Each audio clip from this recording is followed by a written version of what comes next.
when an adult gets into an argument with the kid is only reacting to whatever the adult says and gives them to react to.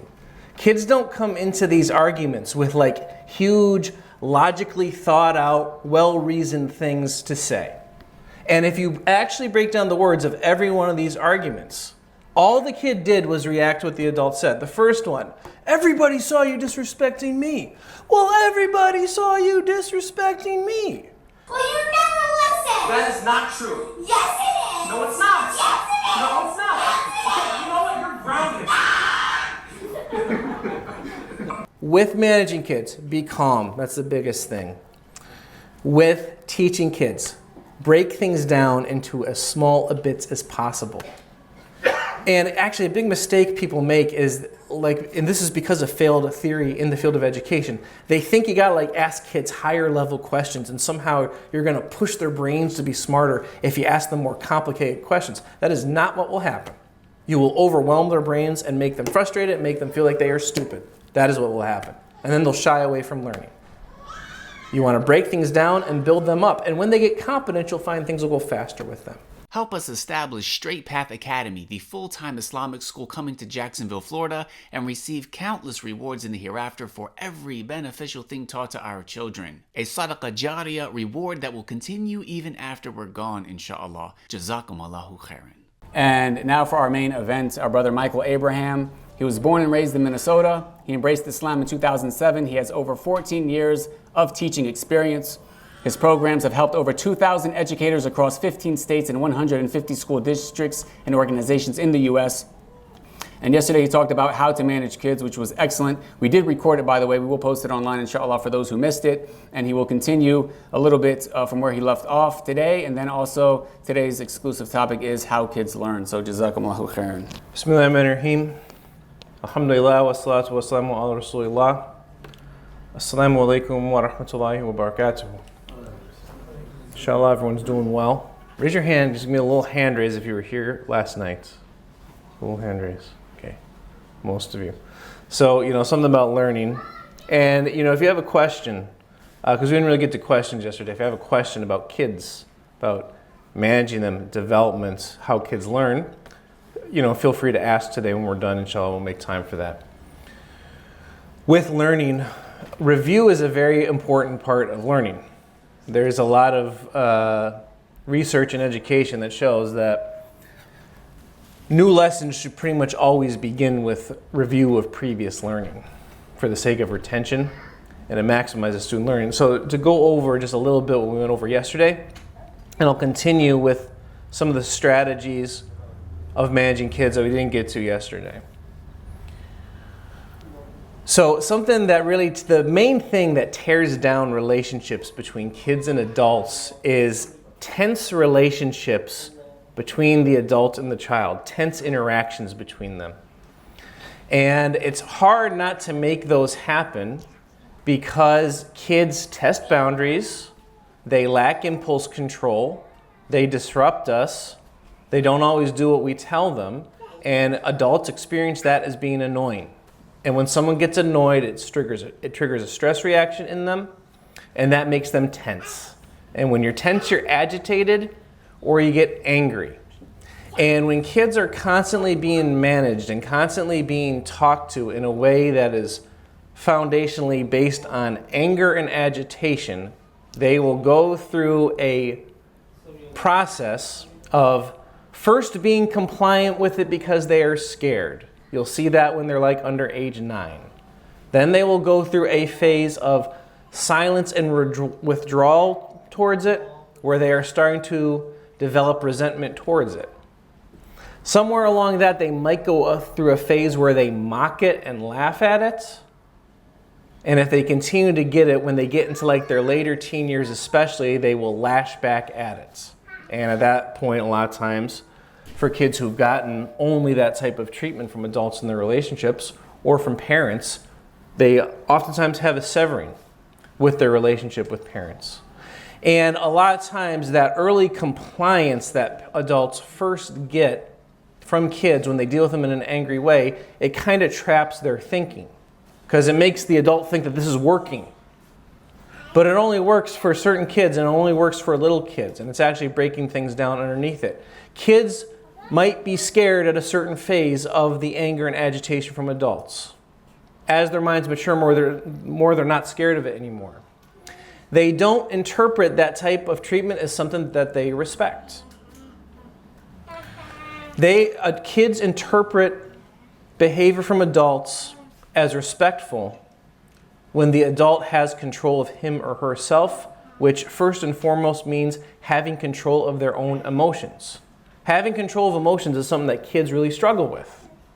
So an adult who struggles with their own emotional control, which is normally shown to them through anger and agitation, the kid's going to interpret that adult over time as someone who has no benefit for them.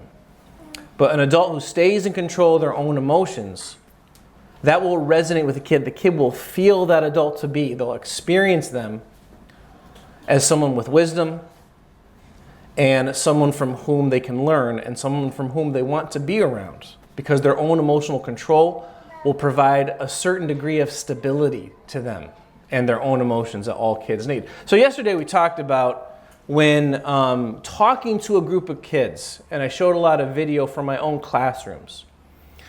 We all need to talk to the kids. We all need the kids to listen to us when we talk.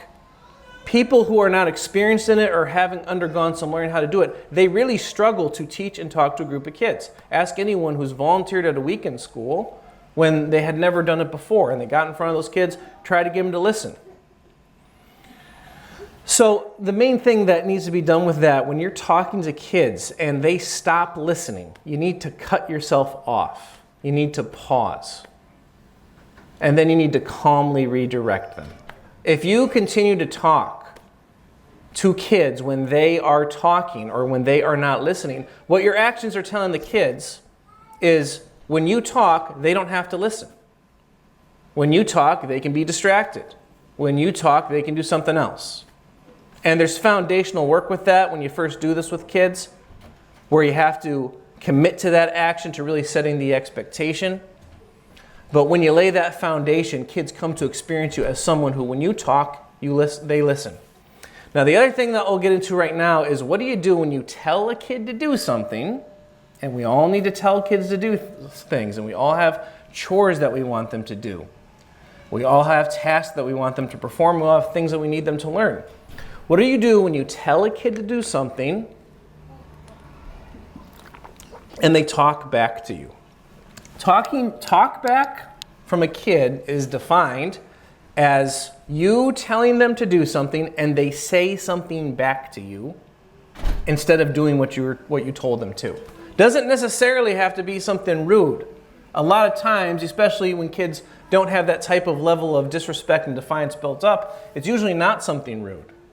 A lot of times it's something that's like excuse making, or it's just something defensive before. But anytime that a kid talks back when you tell them something to do, the trap that adults fall into is they get roped into some sort of side discussion or side argument that takes the attention away from whatever the kid is supposed to do. And this is the biggest thing that makes interactions escalate between adults and kids and leads to big arguments. So we're going to watch a little video of adults arguing with kids. This is going to be fun to watch. 3 minutes of adults arguing with kids. Okay, there's a certain pattern here. Like yesterday, we were looking at the nonverbal communication.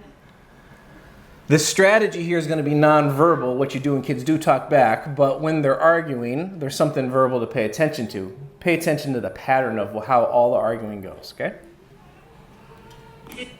If you want somebody to respect you, you gotta respect them. If you and when I'm talking, you don't interrupt me. And don't sit here and say you did not interrupt me, that you did not disrespect me. Everybody in this classroom saw how you was being disrespectful. And everyone in this classroom saw how you were treating me. And this is nonsense. I've been talking to everybody in here, okay? Yes, I have been. I know exactly what's going on. I know how to teach, okay? This is not a difficult class. No, it's not. It's really not. It's really, if you read the book,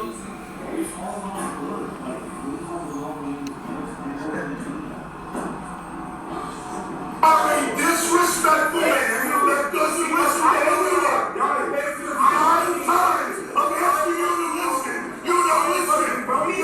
You are a phony tough guy. Phony.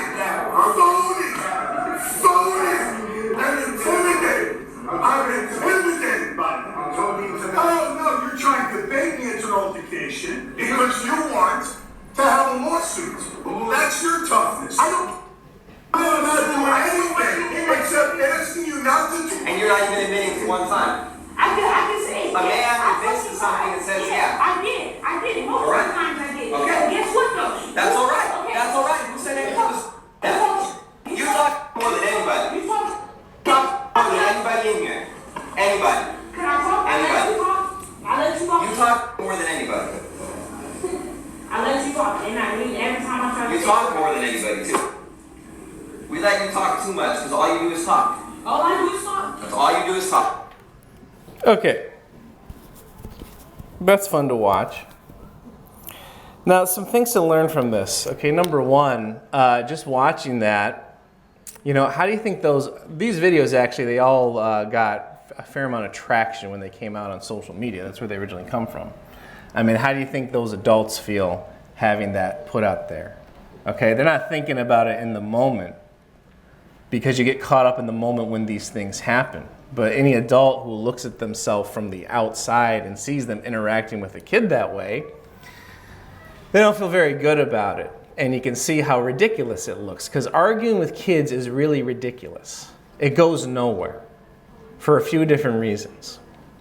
The other thing, if you break down the actual exchange of what is going on here, what it always happens, pretty much 100% of the time, when an adult gets into an argument with the kid is only reacting to whatever the adult says and gives them to react to. Kids don't come into these arguments with like huge, logically thought out, well-reasoned things to say. And if you actually break down the words of every one of these arguments, all the kid did was react to what the adult said. The first one, everybody saw you disrespecting me. Well, everybody saw you disrespecting me. You know, if you just take out the book, well, it's all about the book. You know, this one, all you do is talk. Well, all I do is talk. That's it. That's all that kids have when these things happen. It's like tennis, just hitting the ball back and forth. So long as the adult serves something up to the kid's always going to have something to serve back. So it's extremely foolish to ever get into arguments with kids. And if you want to get like scientific, neurological about it, people are so agitated when these things are going on, neither the adult or the kid is operating from the reasoning centers of their mind. They're operating from their emotional centers. And the adult has to help a kid get into their reasoning centers in these types of situations. And as I talked about yesterday, the kid will feed off of the adult. But the best that's going to happen, it's not even the best actually, the adult is just going to overwhelm the kid and make the kid blow up more. And sometimes kids just they run away from these things in frustration going, or something, that type of thing, when they literally can't take it anymore. So what does the adult do instead? Okay, you tell a kid to do something, tell them to go clean their room, tell them to pick up their toys, tell them to do their homework. If you're teaching, you tell them to get back to their work, whatever. And they say something back to you. It doesn't even have to be something rude. Sometimes they'll say something cute back to you, this type of thing, but they're not complying with what you said. What does an adult do instead? So to show that, this video, I kind of go through, if like I was doing this with a group of teachers, there's like an actual activity that I would put people in and have them do. And I'm going to show myself going through it with my daughter. And what the activity is, essentially, is you do a mock argument with one another with the goal of making the argument go as long as possible. And then after that, the one person who's instigating it does the strategy, and you see how it goes differently, okay? So this is my daughter, Nora. Allah blessed me with 3 daughters. She's my middle one, definitely the most argumentative. We all have one, at least, who's more argumentative than the others. And some of the kids who have more of that personality disposition, there are kids like that who, in a way, they enjoy this type of thing. They get a little feeling of like a rush or like a power trip out of it. And that's why in school terminology, you call these things power struggles. And there's always some kids who are looking for power struggles or like to get into them more than other kids with adults, okay? So I'm going to kind of set her up for the argument. We're going to have an argument, so I get her in the mindset to argue, and that shows something else about the arguments too. And then we do it differently, and I do the strategy. I'll let you see the strategy and explain exactly what it is, okay? Okay. So what we're going to do, I'm going to tell you to not, to stop bossing your sister around. And then you're going to... She hates to be told that. You're going to defend yourself, and we're going to argue about it. Okay. So I'm going to yell at you? Well, I mean, you're going to come back to me trying to say that either you didn't do it until you had a reason to do it, okay? Yeah. And you're going to do it because I'm the other Setting her up to argue here. Well, either... I know how to yell about that. Okay. Either I'm going to either yelling at her or bossing her around, okay? 3, 2, 1. Nora, stop bossing your sister around! Well, she was yelling at me. No, you were yelling at her! I had to yell at her. Okay, you know what? I don't want to hear it. I don't want to hear it. Well, you never listen. That is not true. Yes, it is. No, it's not. Yes, it is. No, it's not. Yes, it is. Okay, you know what? You're grounded. Okay, go ahead, raise your hand. You ever had a conversation like this with a kid? Anyone? It's okay. I've had it. You can admit it. Maybe some of you don't have kids yet. You will one day, okay? This illustrates, like, at bottom what the other thing that arguments are between adults and kids at best. It's yes, you did, no, you didn't. Or yes, I did, no, I didn't. Or yes, she did, no, she didn't, that type of thing. That's all just some back and forth like that, some binary yes or no. And again, there's no reason or anything like this. You can see her smiling, and yeah, we're kind of acting here, but she does enjoy this type of thing. And some kids enjoy this type of thing. And by the way, if your kid is on a phone at all, TikTok will give them, the algorithm of TikTok will give them videos that will give them ideas on how to talk back to your parents and snarky things to say back to your parents. Now, especially kids in like age 11 to 14. Okay, kids, just so you know, kids at age 9, 10, about 4th grade here, that's when they first get enough cognitive awareness to the point where you'll have some kids in a classroom, 1 or 2 kids it starts with, who they start disobeying the teacher and start being a little disrespectful, not because of lack of impulse control, which is what it is when it's younger kids who do it, but they'll be doing it because they're trying to impress their peers, because they've gotten advanced enough now to where they can cast on in their imagination what other kids might be thinking. And that phenomenon of kids doing things, misbehaving in school, for the sake of showing off to other kids, which always takes the form of defying the authority figure, it really only increases up until age 14, basically. And it's still there after age 14, but kids mature after that age enough where they can kind of connect with adults a little more. But that's why middle school is just treacherous. Middle school is just the worst years. And kids who are like 11, 12, 13, they're very, very moody as well. So they always have these moody types of reactions, this type of stuff. And some of them, they ruminate with one another, and they take information from TikTok, like thinking and meditating upon how they can argue with their parents better and this type of stuff. So some of the kids these days, they have gotten very advanced with this type of thing. So there's no use in getting into this. So what do you do instead? We'll show you what you do instead. Okay, good. Okay, now we're gonna try it again. Okay, I'm gonna start calmer here, and I'm gonna start calmer, and we're gonna see how it goes. Okay, you don't know what I'm gonna do this time. We're gonna start calmer. 3, 2, 1. Nora, you can't boss your sister around. Well, she was yelling at me.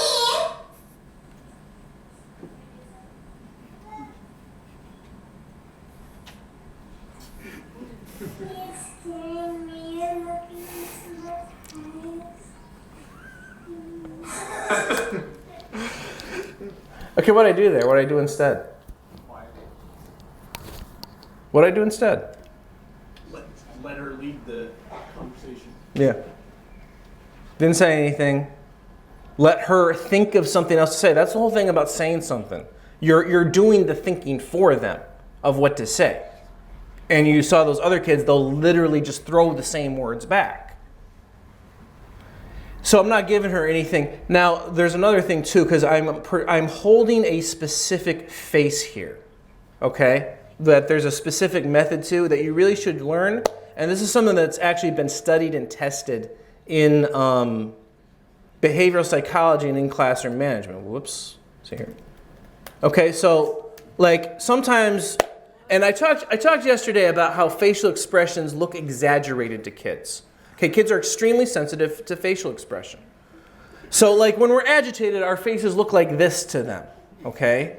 I mean, and you know, I literally look like a villain, and you know, I'm ethnically Arab. Honestly, if you are like ethnically Arab or Persian or South Asian looking, kids have consumed Disney movies and stuff where the enemies looked like you. So like even our own kids are conditioned to see us more evil. I'm being serious. So they literally see us that way when we're agitated. Now some parents, like if they know they don't want to get angry when the kid's like acting out or something, but they're still tense, they don't take the time to breathe, relax their shoulders, relax their arms, and de-stress themselves and de-tense themselves, they might try to be nice, but they'll look something like this. Okay, like they're trying to be empathetic or something when they approach the kid, but but I still look nervous here. And that still signals to the kid that the adult's not really in control of his or herself. And if they're not really in control, they're not really in control of the situation. And that either tells the kid to continue to be anxious because neither one of them is in control of the situation, or with some kids, it tells them I can take control of the situation myself. So what you want is a face that looks more like this, okay? More like this. This is what we call a face that means business. Okay, it's serious, but it's relaxed and it's in control. There is a specific thing going on with this where first of all, when a kid triggers you, what you want to do is you want to breathe, and the breath is best done slow in through the nostrils and slow out through the nostrils. It's not a big, like, take a deep breath type of breath. Okay, it's a relaxing breath. Sometimes the breathing like that can tense you up, actually. But it's slow in and especially slow out. And why through the nostrils? Because when you're first training yourself to react with relaxing yourself when kids trigger you, a good thing to do is to take your tongue and stick it to the roof of your mouth. Why? For a few reasons. One, if you train yourself to do that, you start doing it intentionally. It prevents you from saying anything that comes to your mind, because the first thing that comes to your mind when a kid annoys you is not going to be something productive to say. And you need to relax yourself and give yourself in a good frame of thinking so you can formulate the better thing to say. But the other thing that putting your tongue to your mouth does is it prevents your teeth from being clenched. Now, when you go home, look in the mirror, take out your phone, put it in selfie mode, and hold a face with your tongue sticking to the roof of your mouth like this, relaxed, and you'll find you can't clench your teeth together. If you can't clench your teeth together, you can't grind your teeth. You can't make your jaw lock. And some people, as they get older, who've dealt with kids a lot and had a lot of stress in their lives, they start to wear the cartilage away in their jaw. And some people experience issues with jaw locking. And the teeth grinding is a whole other thing. When you can't have your teeth clenched, there is a subtle difference in your facial expression, like in the corner of your mouth as well as your eyes, that kids actually read. And you still look a little nervous, even if you're being still and you're like this, versus being like this. So this face C here, it looks in control, still looks serious, and it really is the face that gives that kid the feeling that the adult's in control of the situation and they've got something in store for me if I continue what I'm doing, and I really kind of don't want to find that out. And even though we're just playing, you could see that with my daughter there when I was holding that face. And I mean, just think about physically how she was different in the two scenarios. The one where she was up and aggressive and forward and all that type of stuff. When I held this face, it made her get small and like coil in, and you could see her actually turn away from it. When you tell a kid to do something, you tell them, okay, get off the iPad and clean your room, that like kind of turning away, it manifests in them actually getting up and doing what you told them to do. Because like physically, they don't want you to be looking at like that anymore. And it's not comfortable for them. The mistake that adults make is they don't hold the face long enough. Because it's like a tense moment in this type of thing, and you're wondering about how they're going to react, and the kid will like, and you know, kids, everything cognitively, they process it all slower than we do. Like things happen very fast in our minds. Our kids are having a life experience that is moving along a lot slower, which is actually a really important thing to remember, because time goes fast in life, we know that. You start to actually feel it going faster as you get older. There is some cognitive reasons for that, because you actually hold on to less memories as you get older, and you hold on to less detailed memories. Your mind is more selective about what it chooses to remember. It only remembers the most important things. Whereas if you talk to your kid, like I can remember once our family one summer going to the History Museum in Minnesota, which we do like once a summer. And when my daughter, same daughter, when she was like in 3rd grade, she could tell me a year later like the outfit I was wearing when we went the year before. Okay, it's like useless information. Because kids, especially before puberty, they just absorb. So they remember a lot of things. So like a day feels a lot longer to kids. So it's a little bit of a side note, but sometimes a week goes by, a month goes by, a year or 2 years goes by, and it feels very quick to us. But for a kid, it feels like a whole era of their life has taken place in this type of thing. It's just something to remember. And you need to be like in constant contact with your kids because of that.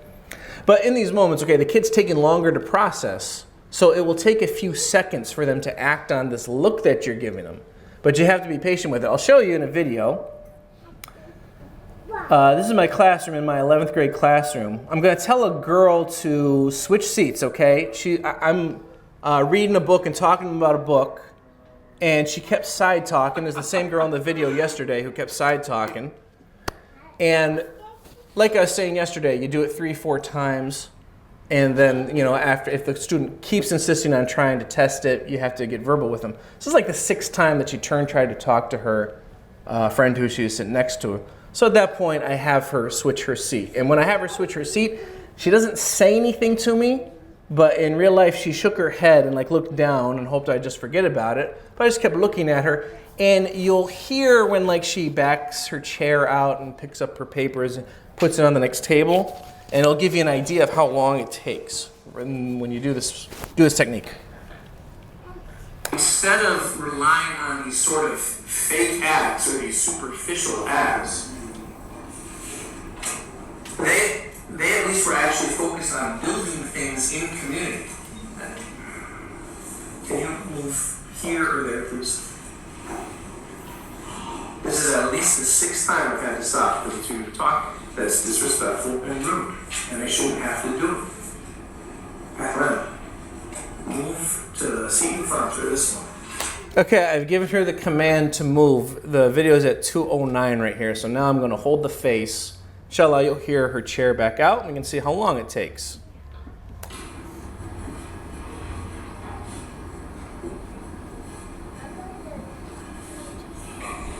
Okay, right there you hear the chair slide out.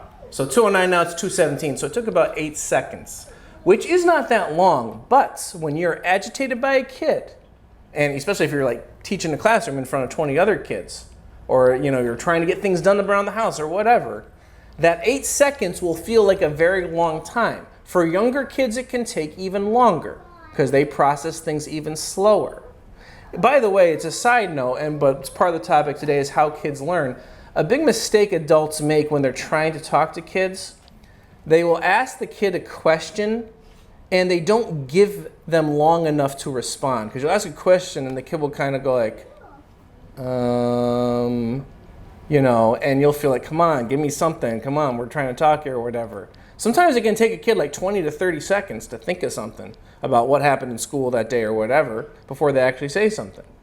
So this waiting much longer is very valuable. Another tip while we're on it, if you do try to ask your kid about what goes on in school, start by asking them either yes or no questions or questions where you give them 2 choices to answer, because that gives them less to process. So many parents, they start kind of getting disconnected with their kids when they're going to school so much, and you're at work all day, you're at school, you come home, you're tired, you ask them, well, what'd you do at school today? And the kid goes, I don't know, or that type of thing, or I don't remember. But you ask that question to a 10-year-old kid, 9-year-old kid, like what are you asking? Especially if you ask, what did you learn in school? Don't ever ask that to a kid. That's a hard question to answer.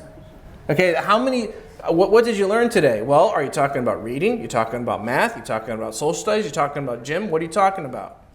And your kid spent more of the day thinking about the social interactions between kids than he or she thought about anything with the teacher. So you want to start with very, very simple questions that give them 2 choices that they can choose from to make the answering easy for them, and then build it up from there and build the habit of them just responding to you. And that goes for the case with any kid who you've just met and you're forming a relationship with. Okay, side point for managing kids, but an important point.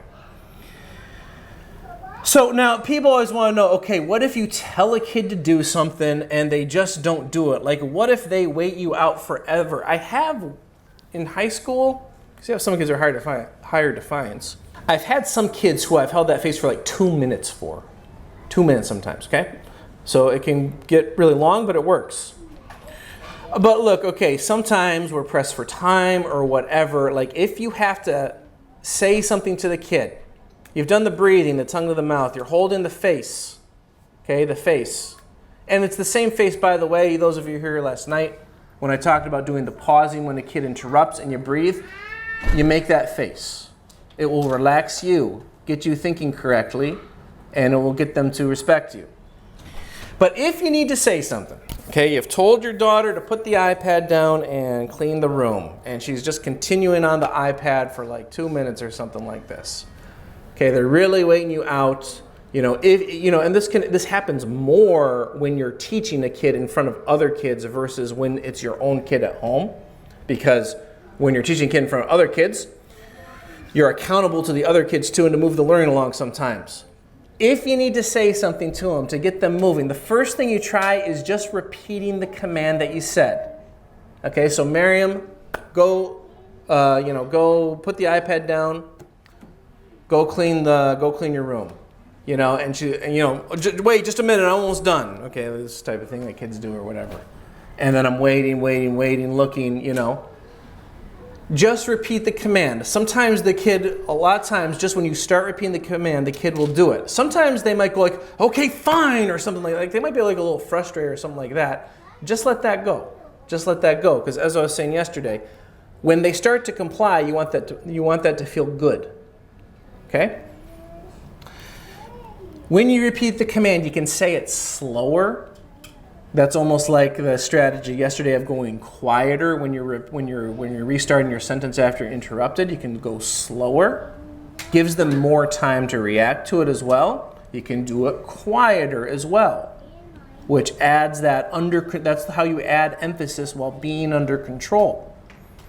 And if you're going to change the command up, which is sometimes valuable, just make the command more explicit and immediate. This is actually a big thing that adults do with kids that messes them up. They give them directions or orders that are way too general, and it gives the kids too much to think about. Go pick up your room is not a good command.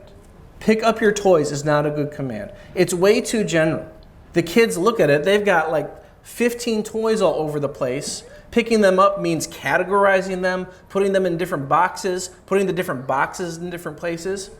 They kind of need to more go through it step by step, especially if they haven't done it successfully a lot.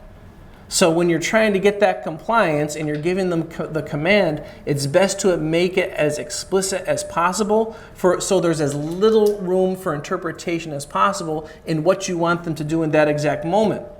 So if my daughter Miriam, if she's looking at the iPad on the couch and I want her to get up and go clean her room, and I told her to go clean her room and I'm repeating it now, I'm going to say, put the iPad on the table.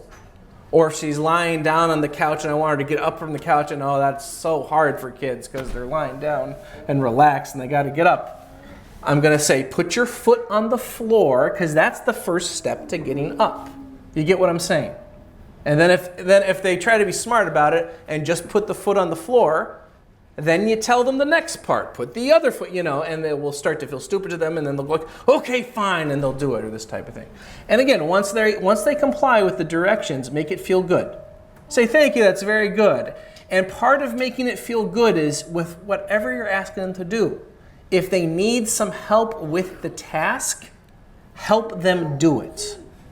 Okay, because a lot of times the things that we ask the kids to do around the house, the cleaning, the doing the dishes, all this type of stuff, the kids experience the command as being too complicated and the adult doesn't realize it.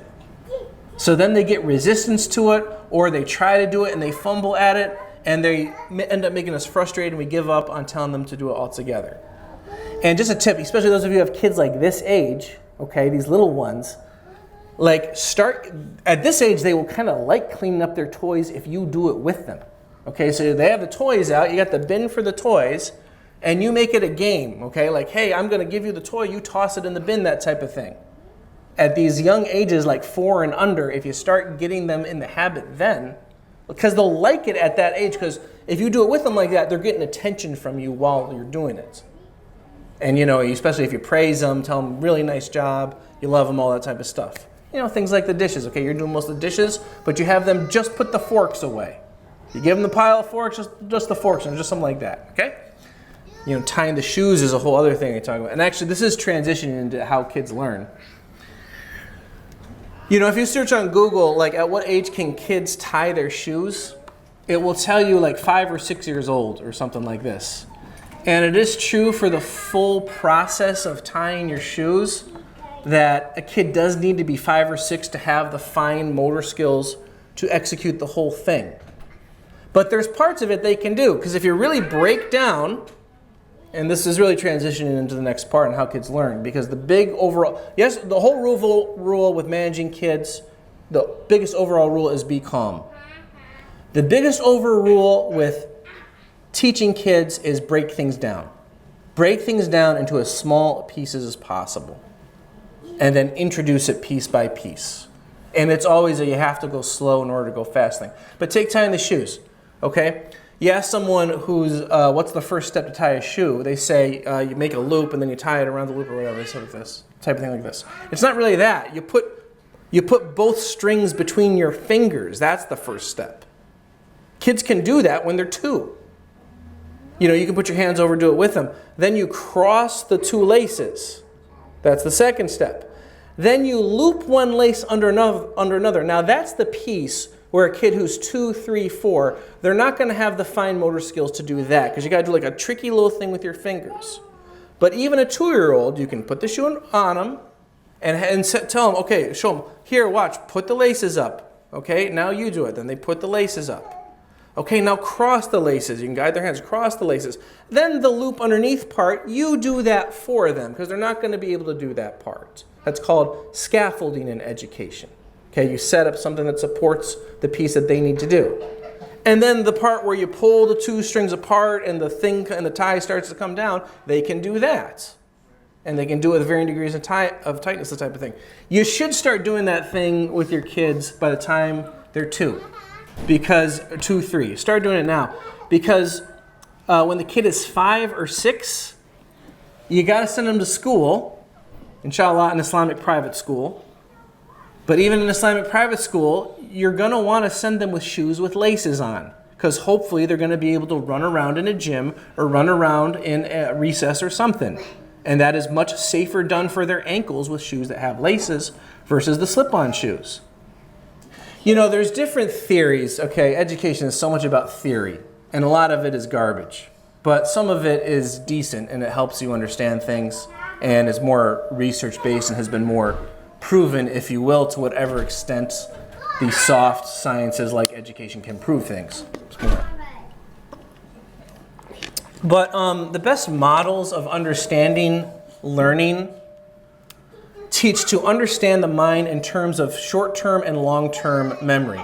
Okay, now, let's see where I have it. Okay, short-term memory is also called working memory. Short-term memory is essentially what your mind uses when it's doing something actively. What it's reading, what it is practicing, what it's writing.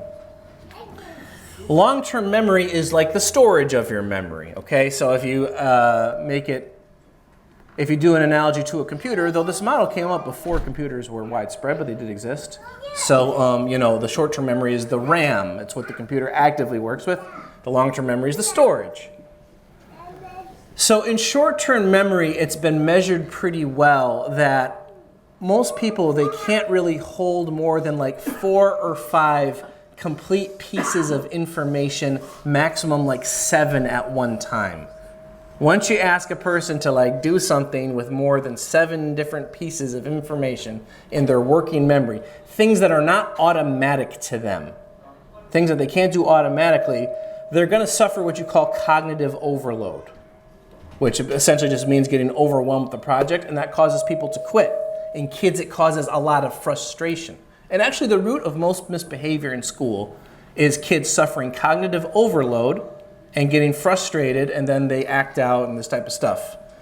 And boys are absolutely, especially when they're younger, more likely to suffer from that than girls, because boys develop abstract thinking later than girls. Later than girls.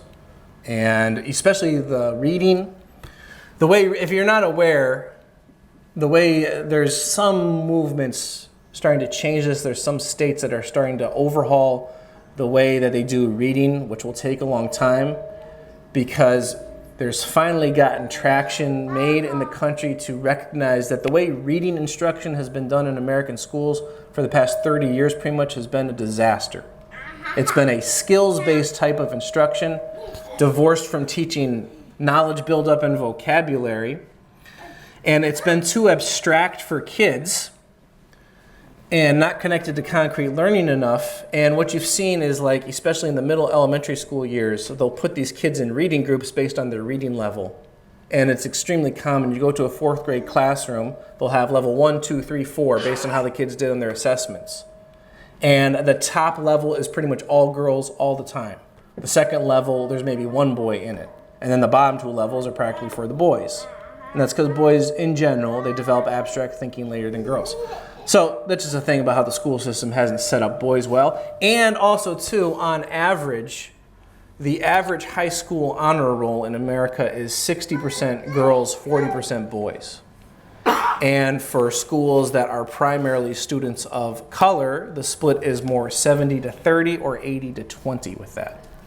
So big issues with that type of thing. But anyway, so in short-term memory, once someone has practiced something or rehearsed something or memorized something in short-term memory long enough, it gets stored into long-term memory, and then they can retrieve it from there. What someone can hold in short-term memory is extremely limited. What someone can hold in long-term memory has no ascertainable limit. This was first studied by in studies that were done in the 40s, actually, and repeated in the 60s, where they took 2 groups of people, one who were experts in chess and the others who were not experts, they were like novices in chess. And they had them look at different arranged chess boards, and then they'd wipe the board blank and they'd ask them to recreate the chessboard. And the only instance where any of them could be successful in that was when the expert chess players had looked at chessboards that were the product of a real game being played. If the chess pieces had just been put out randomly, even the experts, they couldn't have the board wiped clean and reproduce it with any type of success. But because the experts had had a lot of practice in playing chess games, that's the only instance in which they were able to reproduce memory. If you send your kid to a school where they have a high focus on anything that they might call discovery learning or constructive learning or project-based learning, and to a fair extent, actually STEM schools as well, even though STEM is a big thing, but the way that they are teaching STEM is based on this type of stuff. Almost all schools doing that type of thing, they're using a flawed educational methodology. because they are assuming by having kids do the processes of experts, they can have them acquire knowledge, when that's not the way expertise are actually built. Expertise are actually built by acquiring the knowledge and then applying it once you have competence with it. So that's been a whole thing that's caused the achievement gap very much in American schools and caused the general decline of American education. But the point to take from this is, okay, if you are asking your kid to do anything, okay, working memory, short-term memory, you can hold something for like 30 seconds about, if you're working on it, about 7 elements. In general, if you're asking kids to do something, especially if it's something academic, there's the task. Okay, you have a task you're asking them to do. And they have knowledge and skills that are in long-term memory. When you ask them to do a task, there's a process to the task, okay, like how they do it physically, the actual process. And then there's the knowledge that goes along with the task. Essentially, if one of those things is not automatic to the kid, they're going to suffer cognitive overload and frustration with the task, and they won't be able to do it.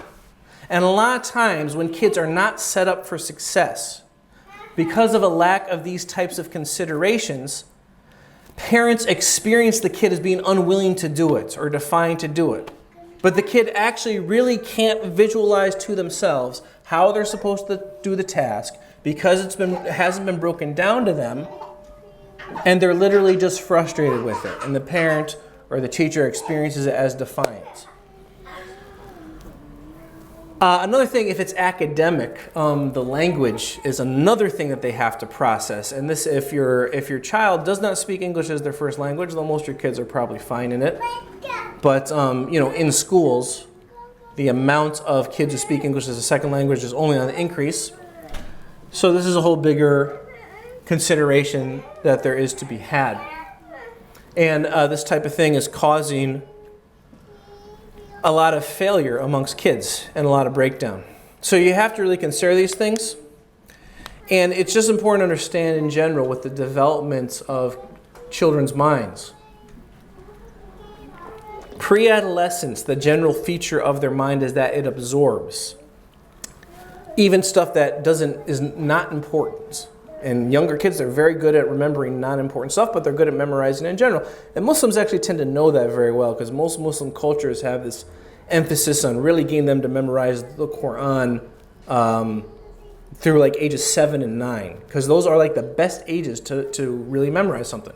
And Muslim culture has just like figured that out through trial and error and practice and this type of thing. But it's something that's pretty much been proven by cognitive science. When they get into adolescence, ages 12 to 25 is the age of where the human mind changes the most. The brain changes more from age 12 to 25 than it does from 0 to 12. And the way that it changes, it gets gradually better at integrating different pieces of information, but it also gets more active about pruning information. So adult brains, like compared to a kid, it integrates different things like lightning fast compared to the way most kids do. And adults, especially if you had kids at an older age, they're very, very far removed from remembering what it was like to have a child mind.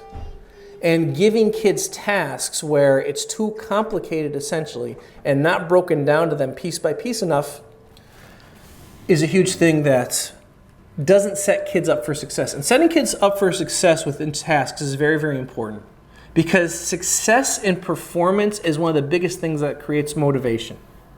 Okay, if something is too easy and has to be done too much, someone will get bored with it. If something is too hard and someone's forced to do it, they'll get frustrated with it. But if something is set up where it's new learning, but the child's set up for success, that is the biggest thing that creates motivation for learning in all people. And that's actually been studied pretty thoroughly in the corporate world, where they found that employees are more motivated by their own sense of competence in doing something, even than by getting like bonuses and pay increases and this type of thing. Like employees will be more willing to take on new tasks if they believe that they're going to be successful in it than they will take on a task if they're offered more money, but they don't think they're going to be successful with it. So I think in the smallest piece possible, just to show you this a little practically. Okay, all of you, like, this is a big mistake schools make with learning. Okay, we all learn long division, right? Okay, and the teacher teaches you how to do long division, do the steps, this type of thing, and when you're done, this is what you have, yeah? And this is the example on the board. And then, okay, students, now you do some long division assignments. If you get lost or forget what to do, go look at the example on the board. That's what the teacher says, right? But the problem with this is when the kid is doing the long division assignment and they don't know what to do at one part, and they look at this, where is step 3 on this? Where's step 4? Where's step 2? It only shows you the final product. It doesn't show you the roadmap of how to get there. So what kids need is things that look more like this. There's step 1. There's step 2. There's step 3. There's step 4. There's step 5. Okay? Now, if I take a kid through this one step at a time, and we build a visual that looks more like this. Now, if I want the kid to do a 3x1 long division problem that doesn't have a remainder, which is important because if it had a remainder, it would have a different step in here. And that type of matching has to take place. And I have a visual now that shows the kid step by step what to do.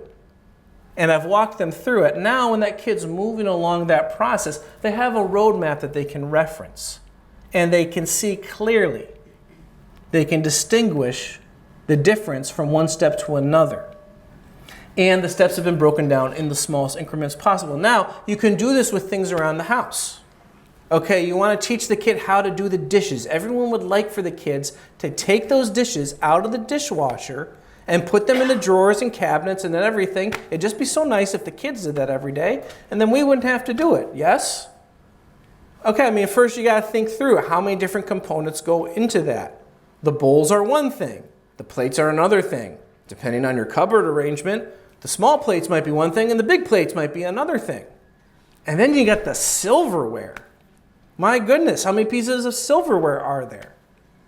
Each one of that is one thing. Now, if you just do it yourself and you think to yourself, each moment that I'm doing something different, just take a picture that illustrates what you're doing. And we can take pictures so easily these days.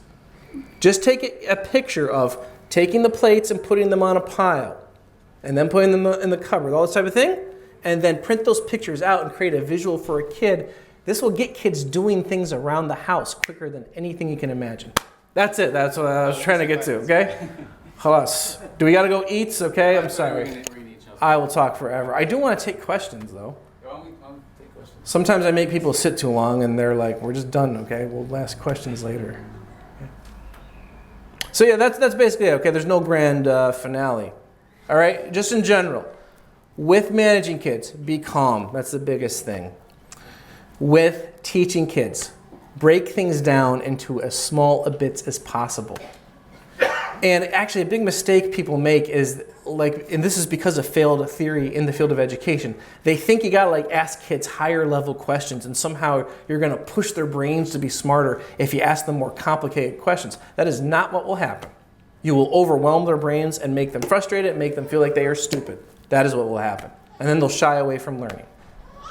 You want to break things down and build them up. And when they get competent, you'll find things will go faster with them. Okay? So if anyone has any questions, I'm more than happy to take them. Otherwise, we can eat. Oh, guys, please go to Abraham Education on YouTube. Subscribe to my channel. If you really want more of this, I do have a full parenting course for Muslim parents. If you go to muslimparentskills.com or abrahameducation.com/parenting. I have a full 12-hour course, teaches you all the most valuable stuff I've learned in education and being around kids 6 hours a day, every day for 14 years. The course is called Parenting Skills Muslims Need because we have particular needs as Muslims. And that's the whole thing with the public schools. Most education in America, it's based on the theory of just letting the child develop into themselves. which causes kids a whole lot of anxiety because they don't know who they are when they're young. And kids actually want guidance and they need guidance, that type of thing. And as Muslims, we have boundaries we want them to stay within, okay? I say all this and I ask Allah for forgiveness. And I bear witness that there's none worthy of worship but Him alone. Part of the reason we're doing this is to show, like, we do actually know what we're doing. Okay, like, there's a lot of schools out there, they got big buildings, they got fields, whatever, we get all that.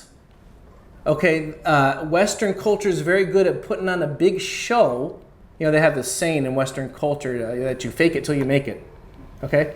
And in all honesty, there is huge problems in American public schools, and there's a lot of pretending that's not going on within the institutions.